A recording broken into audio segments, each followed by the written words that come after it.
అత్తయ్య, ఇది కేవలం మొదలే అత్తయ్య. ఆయన వేలి ముద్రని సంతకంగా మార్చే వరకు అమాయకంగా అన్ని నమ్మే స్థాయి నుంచి ఇది అన్యాయం అని అమ్మాజీని ఎదిరించే స్థాయి వరకు తీసుకొస్తాను.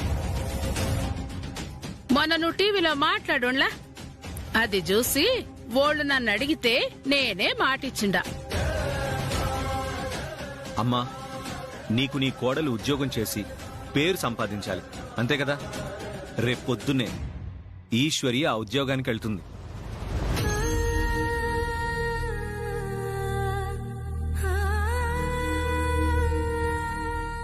వదిన గురించి ఆలోచిస్తున్నావా అమ్మా?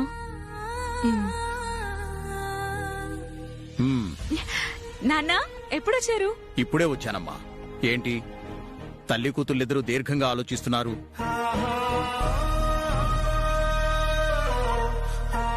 ఆలోచించటానికి ఏముంటుందండి, రోజు ఏదో ఒక సమస్య. ఆలోచించి ఆలోచించి బాగా అలవాటైపోయింది.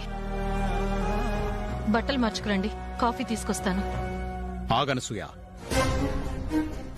ఏదో ఉందని చెప్పి మళ్ళీ ఏం లేదంటూ కాఫీ కోసం వెళ్తుంటే ఈలోగా వచ్చే తలనొప్పిని ఎవరు భరిస్తారు? ఏం జరిగిందో చెప్పు. చిన్నప్పుడు వాడు చదువుకోవట్లేదని ఎంత ఏడ్చామో, ఆ చదువు లేకపోవటం వల్లే కదా వాడు అమ్మాజీ చేతుల్లో బానిసైపోయాడు. కానీ ఎప్పుడైతే ఈశ్వరి వాడి చేత పలక బల్పం పట్టించిందో మళ్ళీ ఆశ మొదలైందండి. వాడికి బుద్ధి జ్ఞానం వచ్చి ఆ అమ్మాజీ అరాచకాలనంతా అర్థం చేసుకుంటాడని ఆశ పుట్టిందండి. కానీ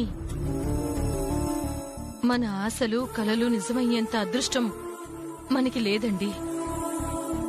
ఆ ఆశల్ని కూడా చిగురించకముందే చిదిమేసిందండి ఆ అమ్మాజీ. అంటే శివ మళ్ళీ చదవనన్నాడా? వాడంటే మాత్రం ఈశ్వర్ ఎలా వదులుతుంది?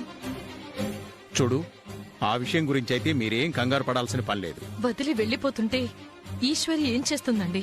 ఏం మాట్లాడుతున్నావు అనసూయ? వదిలి వెళ్లిపోవడం ఏంటి? అసలు ఈశ్వరి శివను వదిలేసి ఎందుకెళ్తుంది? వదిన అన్నయ్యని వదిలి వెళ్లడం కాదు నాన్న, వదినకేదో టీచర్ ఉద్యోగం వచ్చిందని అమ్మాజీ అమ్మే వదినని దూరంగా పంపించేస్తుంది.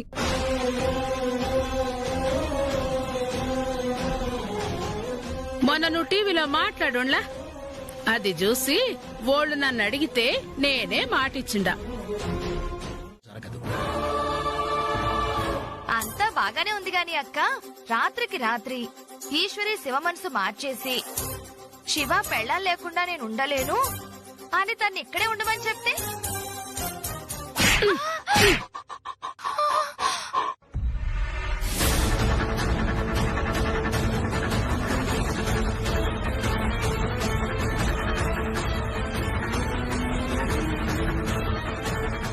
అపసకును మాటలు మాట్లాడినావంటే సంపుతానేమనుకున్నావు. పెండ్లాం కోసం ఆలోచించేటోడైతే పొమ్మని చెప్పేటోడే కాదు మే. ఈ అమ్మాజీ ఏది చెప్తే వాడదే చేస్తాడు. వాడు నా చేతిలో పావుగా ఉన్నంత వరకు నేను ఆడిందే ఆట, పాడిందే పాట. అంటే నాకు కూడా అదే అనుమానంగా ఉందమ్మా. ఈశ్వరిని తక్కువ అంచనా వేయడానికి వీల్లేదు. ఓబో, ఈ అమ్మాజీని కూడా తక్కువ అంచనా వేయొద్దు. ఒకప్పుడిట్టానే ఆ అనసూయ విశ్వనాథం వాళ్ళు శివని నా నుంచి దూరం చేసేదానికి చూసినారు. తిరిగి ఓళ్లనే శివకి శత్రువులను చేసి దూరం చేసున్నాను. అదే గతి ఈశ్వరికి కూడా బట్టబోతాందప్ప. ముందు వేరే ఊరికి పంపించండా, ఆ తర్వాత శివ జీవితంలోంచే బయటకు పంపించా.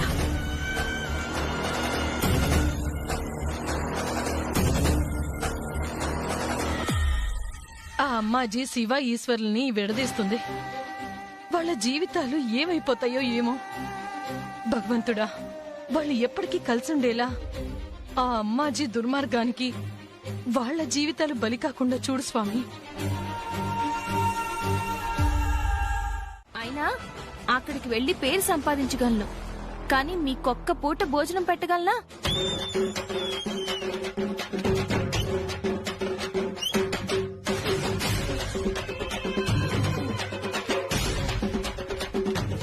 అత్తయ్య గారికి నా చేత్తో కాఫీ ఇవ్వగలనా?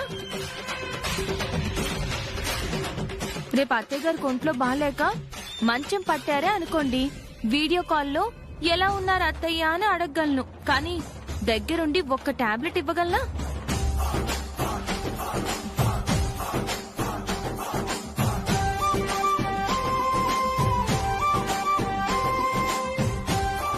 దూరపు కొండలు నునుపు అన్నట్టు ఎక్కడో ఏదో ఉందని ఆరాటపడి వెళ్లడమే తప్ప ఇంట్లో ఉండే చిన్న చిన్న సంతోషాల ముందు ఏదైనా తక్కువే.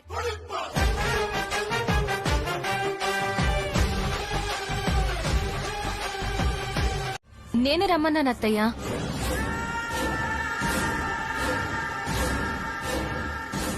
మీరు లోపలికి రండి. ఆ ఆడిటర్ తో నీకేం పని మ్యా? చెప్తాను అత్తయ్య, ఆగండి.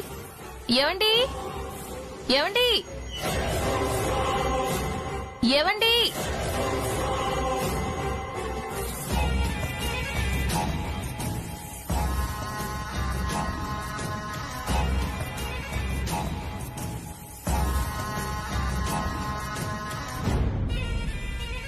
ఎవరైనా? మన ఆడిటర్ గారండి. మన ఆదాయాలు ఖర్చులు లెక్కలన్నీ రాస్తారు. మీకు తెలియకపోవడం ఏంటి? వాడికి ఇవన్నీ తెలీదమ్మా. ఎవరెవరి దగ్గర డబ్బులు వసూలు చేయాలి, ఎవరి కాళ్ళు చేతులు విరగొట్టాలి, వాళ్ల వివరాలన్నీ ఉంటాయి. సరే, ఇప్పుడు ఈయన్ని ఎందుకు పిలిపించావు? మీకు పరిచయం చేద్దామని, ఆయన్ని, ఆయన చేస్తున్న మోసాల్ని.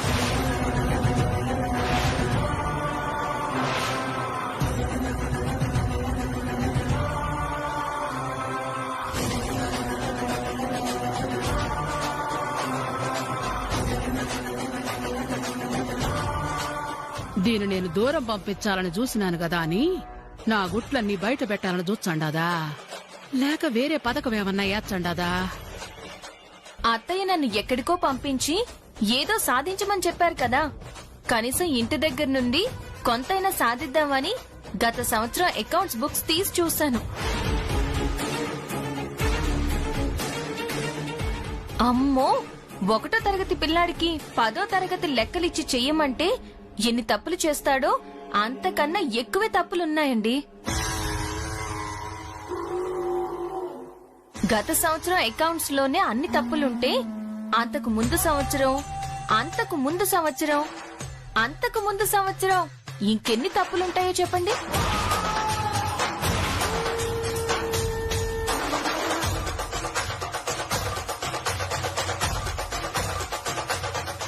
పాపం అత్తయ్య గారు గుడ్డిగా నమ్మినందుకు ప్రతి సంవత్సరం మోసం చేస్తూనే ఉన్నాడు.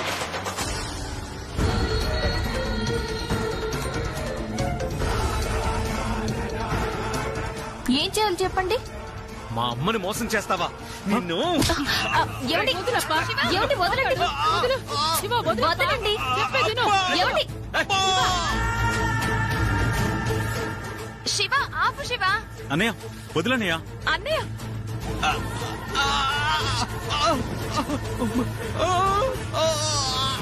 నా మాట వినండి, వదలండి. శివ, ఇప్పుడు ఆయన్ని కొట్టడమో తిట్టడమో సమస్యకి పరిష్కారం కాదు. వదలండి. అవునమ్మా, ఏదో నీ పేరు రాసే వరకు చదువుకుని ఉండుంటే పెద్ద నష్టమేముందిలే అనుకున్నాను. కానీ లెక్కలు కూడా నేర్చేస్తున్నాడమ్మా. ఇక నుంచి ఒకటి పక్కన ఎన్ని సున్నాలు పెడితే ఎంతవుతుందో తెలిసిపోతుంది. 50,000 చెప్పి 5 లక్షలు చెక్కు రాయించి 4.5 లక్షలు కొట్టేయడం ఇక కుదరదు. అడుక్కు తినాలి. ఏదో ఒకటి చేయమ్మా. అవునక్క, నువ్వే అడుక్కు తింటే ఇక నా పరిస్థితి ఏంటి చెప్పు? నా కోసం అయితే నువ్వేదోటి చెయ్యాలక్క. ఏదో ఒకటి చేయడం కాదు, అన్నయ్య చదవకుండా ఆపేయడం ఒక్కటే దారి. వాడు చదువుకున్నాడా అంతే. అవును. ఆ పప్ప, ఇప్పటికే ఏం చెయ్యాలనో తోచక బుర్ర ఏడెక్కుతా ఉంటే ఇంకా భయపడతావు. వాణ్ణి చిన్నప్పటి నుంచి జాగ్రత్తగా నాకు అనుకూలంగా మలుచుకుంటా వచ్చినా. నేను నుయ్యంటే నుయ్యి, గొయ్యంటే గొయ్యి, అంతే. అంతకు మించి వేరే ప్రశ్నే నా వల్ల కాదు. అయితే నేర్చుకోరా? అంటే అత్తయ్య ఇలా అందరి చేతుల్లో మోసపోవాల్సిందేనా? మీరేం చేయరా? అబ్బా ఏమన్నా అంటే ఇది ఒకటి అంటావు. ఆ అంకెల్ చూడు ఎలా ఉన్నాయి, మొత్తం కాలకేయులందరూ కలిసి ఒకేసారి దండెత్తుకుంటూ వస్తున్నట్లేదు. రానివ్వండి, అప్పుడు మీరు బాహుబలి అయితే సరి. నువ్వు ఎన్నైనా చెప్పు, నాకు మాత్రం ఈ అంకెల్ చూస్తుంటేనే వణుకొచ్చేస్తుంది. ఈ అంకెల్ నేర్చుకోకుండా వేరే దారి లేదా? అంకెల్ నేర్చుకోకుండా ఏది రాదండి. నాకు అర్థమైంది, మీకు కాన్సంట్రేషన్, ఏకాగ్రత కుదరడం లేదు అంతే కదా? అది కుదిరితే ఇవన్నీ చాలా ఈజీ అయిపోతాయి. అదెలా కుదురుతుంది? చాలా ఈజీ. ఆ, ఒక గేమ్ ఉంది, ఆడితే ఏకాగ్రత సెట్ అయిపోతుంది. గేమా? ఏం గేము?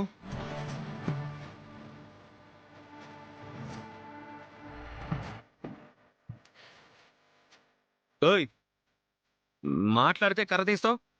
ఇంతవరకు నేను ఒకరిని కొట్టడమే గాని నన్నెవరు కొట్టింది లేదు. చదువు పేరుతో నువ్వు కొడుతున్నావు. ఈ దెబ్బలు చిన్నప్పుడే పడుంటే లెక్కలంటే ఇంత భయం ఉండేదే కాదు. అయినా ఇప్పుడు ఈ కడత పనిలేదులేండి. మీరు రోజుకి ఎన్నిసార్లు కనురెప్పలు కొడతారు? అదిగో మళ్ళీ లెక్కలు అడుగుతున్నావు చూడు. అసలే నాకు లెక్కలు రావుంటే.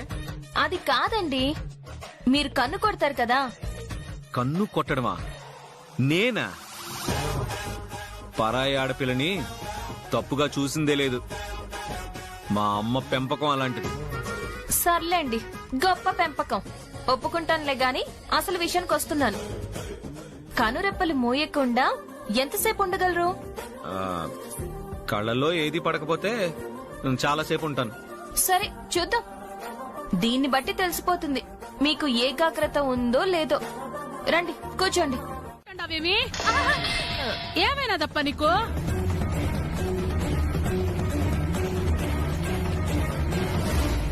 అవి కళ్ళ కాదమ్మా, ఏదో మాయందు వాటిలో. 5 నిమిషాలు కన్నార్పకుండా చూశానో లేదో ఏవేవో లోకాల్లోకి వెళ్ళొచ్చినట్టుంది. అవి కళ్ళు కాదు.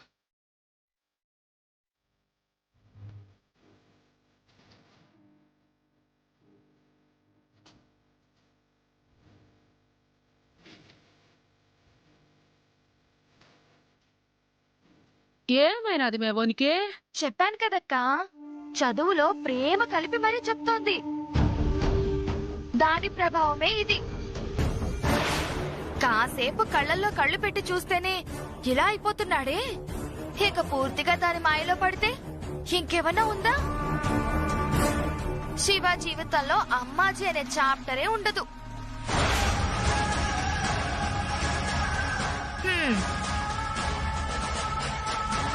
నువ్వేమో ఇలా కోపంగా చూడు, అదేమో ప్రేమగా బుట్టలో వేసేసుకుంటుంది. ఇదెక్కడ చదువో, నేను ఇంతవరకు ఎక్కడా చూడలేదు. అవునా? నాకు శివరాత్రి అంటే చాలా ఇష్టం అత్తయ్య. ఈ శివరాత్రికి అందరం కలిసి గుళ్ళో జాగారాలు చేద్దాం. అంత అదృష్టం మాకు లేదమ్మా. అమ్మాజీ మమ్మల్ని ఎవరిని గుళ్ళోకి రానివ్వదు. అదేంటత్తయ్య, గుడి ధర్మకర్తల కుటుంబం వాళ్ళు ఉత్సవం జరిగే రోజున గుడికి వెళ్ళకపోవడం ఏంటి? ఎంత హోదా ఉన్నా రాత ఉండాలి కదమ్మా, మాకు లేదు. అంటే మీరెవరూ వెళ్లకుండా అమ్మాజీ ఆయన మాత్రమే వెళ్లి కళ్యాణం జరిపిస్తారా? అవునదినా, అమ్మాజీ పెద్దమ్మ, ఓబులేష్ అన్నయ్య వెళ్లి కళ్యాణం జరిపిస్తారు. శివకు కూడా ఆ భాగ్యం లేదమ్మా. పేరుకు మాత్రమే శివతో చేయిస్తానని తీసుకువెళ్లి సరిగ్గా కళ్యాణం జరిగే సమయానికి ఏదో ఒక పని మీద బయటికి పంపించేసి తన కన్న కొడుకు ఓబులేష్తో జరిపిస్తుంది. ఇది చాలా దారుణం అత్తయ్య. మరి ఆయనకి ఎందుకు ఇదంతా అర్థం కావడం లేదు? అర్థం కాదమ్మా, ఎందుకంటే కళ్యాణం కన్నా అమ్మాజీ చెప్పిన పనే ముఖ్యం కదా. ఆ భ్రమలో ఉంటాడు శివ. ఈ పిచ్చి మహారాజ్కి అదే నిజమనుకుని వెళ్లిపోతాడు. మా త్రిపురక్కకి ఇష్టమైన పండుగ ఇది. చిన్నప్పుడు శివని ఒళ్ళో కూర్చోపెట్టుకొని మీ మామయ్య గారితో కలిసి జరిపించేది. అంతే. ఆ తర్వాత మళ్ళీ ఆ కళ్యాణ వేడుక కళ్ళారా చూసిందేలే. పాపం అమ్మా నాన్నలకి అన్నయ్యతో కలిసి కళ్యాణం జరిపించాలని కోరికొదిన ప్రతి సంవత్సరం అనుకుంటారు, కానీ ఎప్పటికీ తీరదు.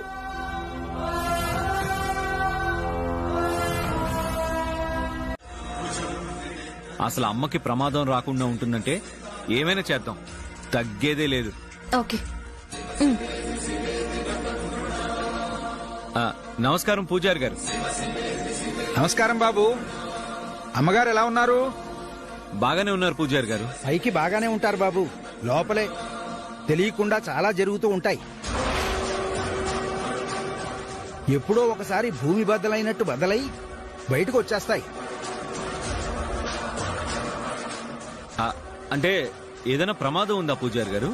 ఈ మధ్యన మీ అమ్మగారు నడువు నొప్పి, మోకాళ్ళ నొప్పి అంటున్నారా? అవును పూజారి గారు. అవే సూచనలు బాబు. ఏదో ఒక రోజున నడుము మోకాళ్ళు పడిపోయి మంచానికే పరిమితమైపోవచ్చు.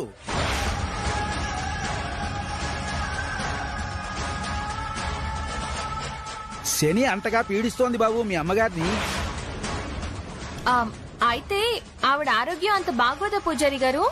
ఆరోగ్యం మాత్రమే బాగోలేకపోతే పర్వాలేదమ్మా. ఆవిడ మంచాన పడినా కళ్ళెదురుగా ఉంటుందన్న తృప్తి ఉంటుంది. కానీ ఇక్కడ శని విలయతాండవం చేస్తున్నాడమ్మా. ప్రమాదం ఏ పక్క నుంచైనా వచ్చి ప్రాణాలే పోవచ్చు.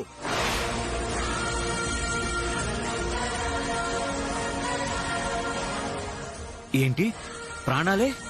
అవును బాబు. నడుస్తూ నడుస్తూ కాలు జారి తల ఏ గోడకో తగిలి పగిలిపోవచ్చు. రోడ్డు మీద వెళ్తుంటే ఏ డొక్కులారియో వచ్చి గుద్దేయచ్చు. ప్రమాదం ఏ పక్క నుంచి వస్తుందో కూడా ఊహించలేం బాబు. పూజారి గారు, మీరిలా చెప్తుంటే భయం వేస్తుందండి. ఏదో పూజ ఉందన్నారు కదా, అది చెప్పండి, చేసేద్దాం. మా అమ్మకి ఎలాంటి ఆపద కలగకూడదు. పెద్ద కష్టమేం కాదు బాబు. శివరాత్రి రోజున మీ కుటుంబ సభ్యులందరూ కలిసి గుడికి వచ్చి స్వామివారి కళ్యాణం జరిపిస్తే సరిపోతుంది. అందరూనా? అవును బాబు.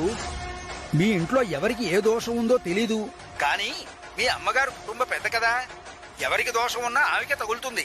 కాబట్టి అందరూ కళ్యాణంలో పాల్గొని దోష నివారణ చేసుకుంటే మీ అమ్మగారు క్షేమంగా ఉంటారు. అంతే కదా. ఇంట్లో వాళ్ళందరం వచ్చి కళ్యాణం జరిపిస్తాం.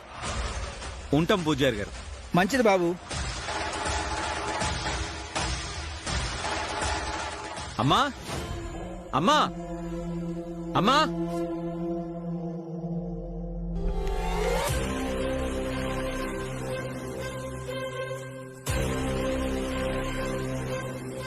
ఏమప్పా?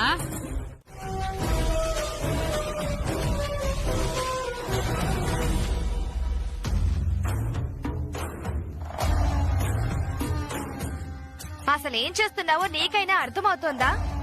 ఆలోచించి ఆలోచించి ఉన్న బుర్ర చెడిపోయినట్టుంది. కళ్యాణం జరగకుండా చెడగొడతావనుకుంటే మేళ తాళాలతో పంపించి మొగుడు పెళ్లాలతో కళ్యాణం జరిపిస్తావా? అర్థమైంది పెద్దమ్మా. ఎలాగో గెలవలేవు కదా అని ముందే చేతులెత్తేసినట్టున్నావు. అమ్మాజీ గురించి ఏమనుకుంటున్నావు మే? పిరికి దానిలా చేతులెత్తి పారిపోతాదనుకుంటాండావా? ఈ అమ్మాజీ ఏం చేసినా ఒక లెక్కుంటది మే. ఏం జరగబోతాండాదో ముందు ముందు చూడు.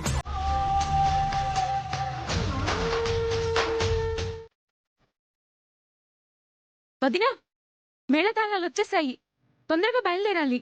ఇదిగో రెడీ అవుతున్నా.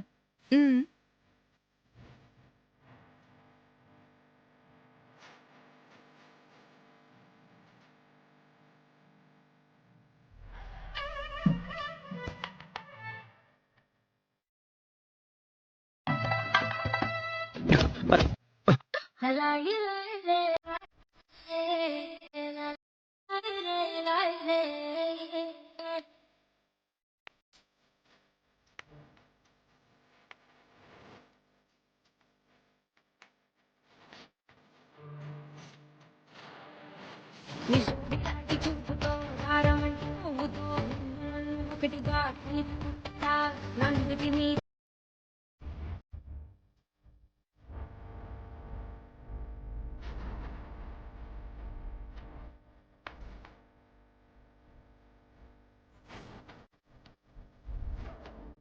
ఏమన్నారు? అదే ఈ చీరలో నువ్వు బాగున్నావు.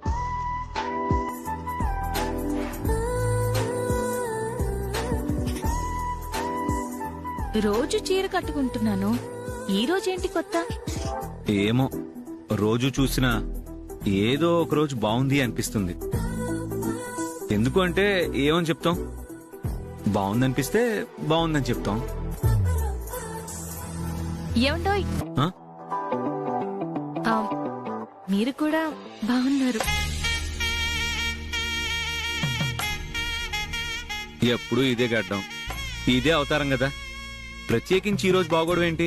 కొన్ని రోజు బాగానే కనిపిస్తాయి, కానీ ఎప్పుడో ఒకరోజు చెప్పాలనిపిస్తుంది.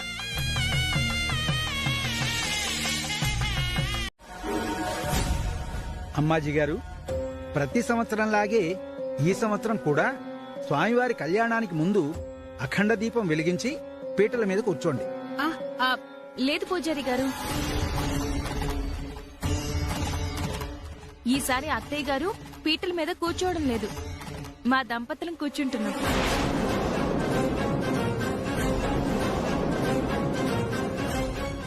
ఇది మా అత్తయ్య గారి నిర్ణయమే పూజారి గారు.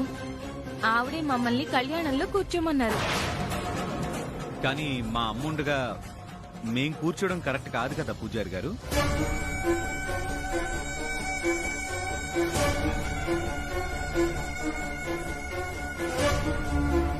కానీ మా అమ్మ క్షేమంగా ఉండడం కోసం మేం చేస్తాం.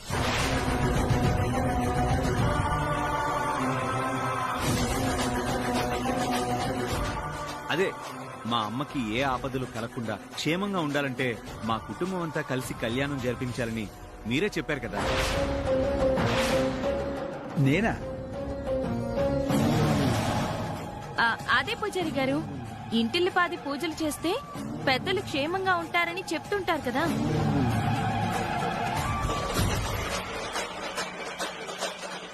ఈ పూజారేమీ చెప్పలేదు. ఇదంతా నువ్వాడిస్తున్న నాటకమని నాకు తెలుసుమా. అందుకే చూడండి, ఎప్పుడూ లేనిది కుటుంబం మొత్తం కలిసొచ్చాం. అంతా మా అత్తయ్య గారి కోసమే.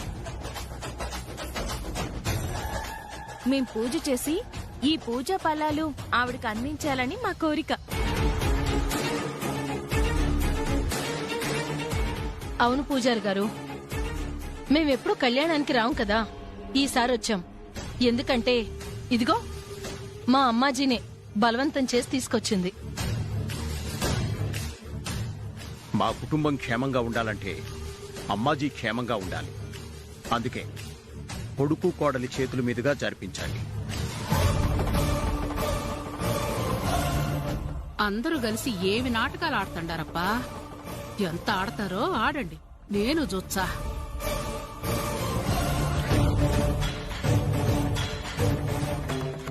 వాళ్ళ చేతనే చేయించండి పూజారి గారు.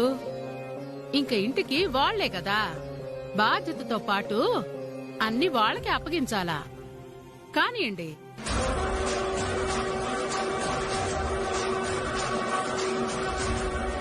మీ అభీష్టం అదే అయితే అలాగే కానివ్వండి. ముందు అఖండ దీపం వెలిగించాలి కదండి.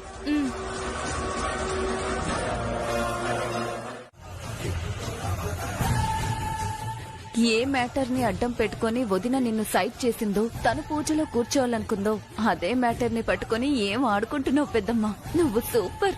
అలా ఎందుకు అనుకోవాలి? నేను నా భర్తతో కలిసి కళ్యాణం చేయడం ఇష్టం లేని వాళ్ళు ఎవరైనా తీసుండొచ్చు కదా.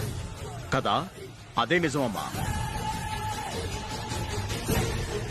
ఇది ఖచ్చితంగా మీరు కళ్యాణం చేయడం చూడలేని వాళ్ళు చేసిన పని. వాళ్ళు వీళ్ళని దొంగ తిరుగుడు ఎందుకు లేప, నన్నే అడగతండారు కదూ. అనేదేదో నేరుగా అనండి. చూసినావాప్పా, మీరిద్దరూ కళ్యాణం చెయ్యాలని చెప్పింది నేను. నేనే కళ్యాణం ఆపాలని చూచానా? ఎట్టా నిందలేచ్చండాదో చూడు. నిందలేంటి? నిజం కాదా? ఇది నీకిష్టం లేని పని కాదా? అయినా ఏ ఆటంకం లేకుండా అంతా సజావుగా జరిగిపోతోందేంటా అనుకున్నాను. అప్పుడే మొదలెట్టేశావు. ఆపుతారా?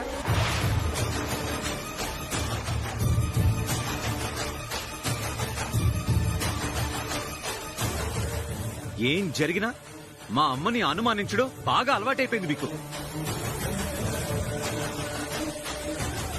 ఏయ్, పూజ అయ్యేంత వరకు జాగ్రత్తగా ఉంచాలి అని నేనున్నప్పుడే అమ్మ నీకు చెప్పింది కదా, మరి జాగ్రత్తగా చూసుకోవాలి కదా. అలా ఎక్కడ పడితే అక్కడ వదిలేస్తావా?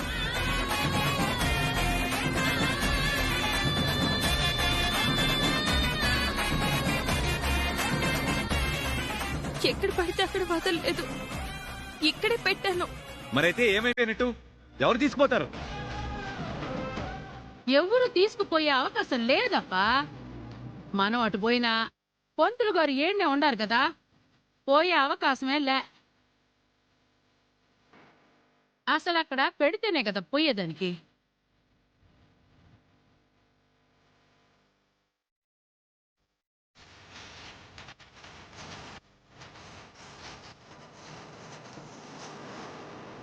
నిజంగా నువ్వు కావాలని దాచుంటే ఇచ్చే ఈశ్వరి, ఈ కళ్యాణం జరగాలి. నన్ను అనుమానిస్తున్నారా?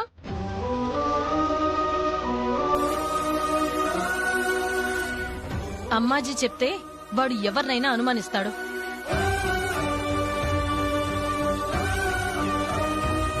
శివ, నీతో కలిసి కళ్యాణం చెయ్యాలని పాపం నిన్నటి నుంచి ఆశగా ఎదురు చూస్తుందిరా. తనెందుకు కళ్యాణం ఆగిపోయే పని చేస్తుంది?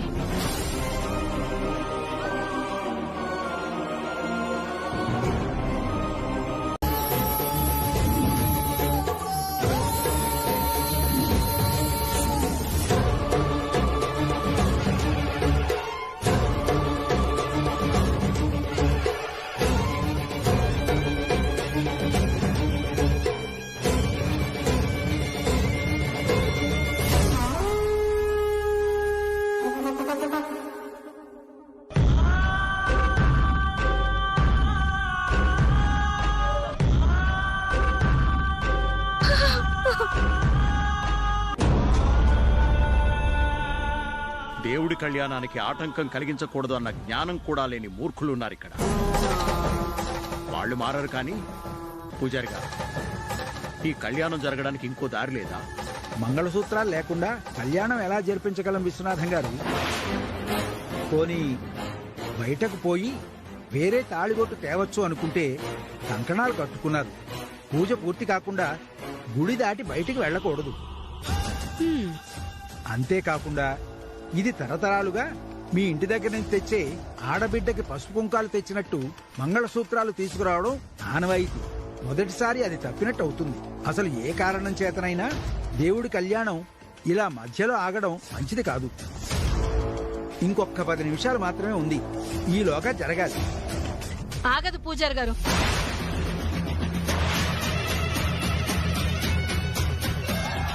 మంచి సంకల్పంతో తలపెట్టిన దేవుడి కార్యక్రమం ఇది.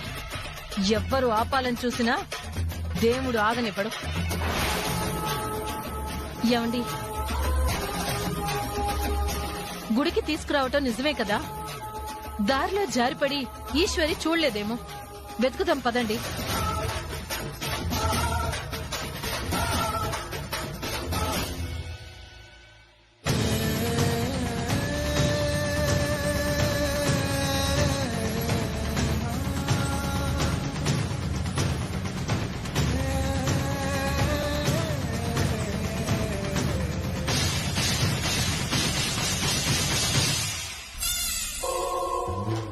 వాళ్ళంత పిచ్చోళ్ళు కదమ్మా, ఎంత ఎతికినా అది దొరకదని వాళ్ళకు తెలియదు పాపం. కాని నీకు తెలుసు కదూ, అయినా ఏమీ చేయలేవుమా. ఇది అమ్మాజీను టీ కొంటే ఇట్టుంటాది.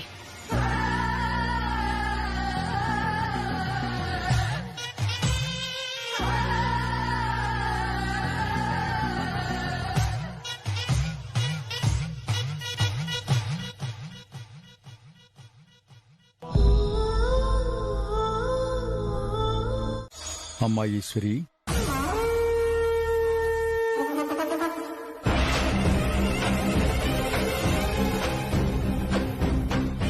గతం తవ్వే శక్తి నీకు మాత్రమే ఉంది ఈశ్వరి. ఆ త్రిపురాంబికాదేవి ఆశీర్వాదంతో సర్వం తెలుసుకుంటావు. దుష్ట శక్తుల్ని తరిమేస్తావు, నిజాన్ని బతికిస్తావు. స్వామి మీరా? స్వామివారి కళ్యాణం కోసమా నీ చింత? ఆ పరమేశ్వరుడి పరిణయాన్ని ఆపేవారు ఎవరైనా ఉంటారా? ఉండరు. జరిగేది ఏదైనా సరే అంతా ఈశ్వరుడి లీల. నాతో రామా.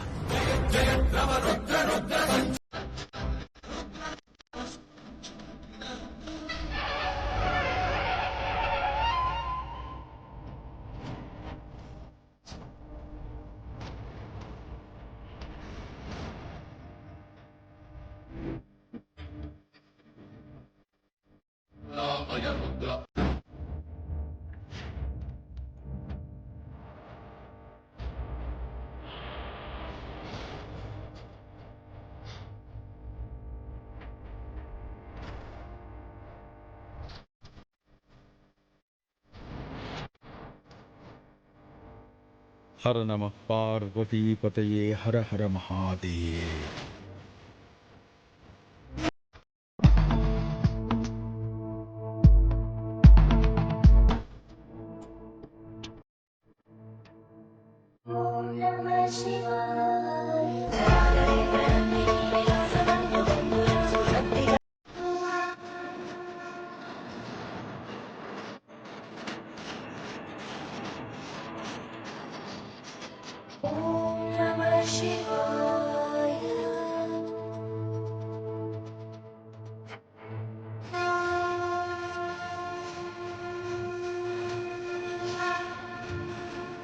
స్వామి ఏంటిది? విప్పు చూడమ్మా.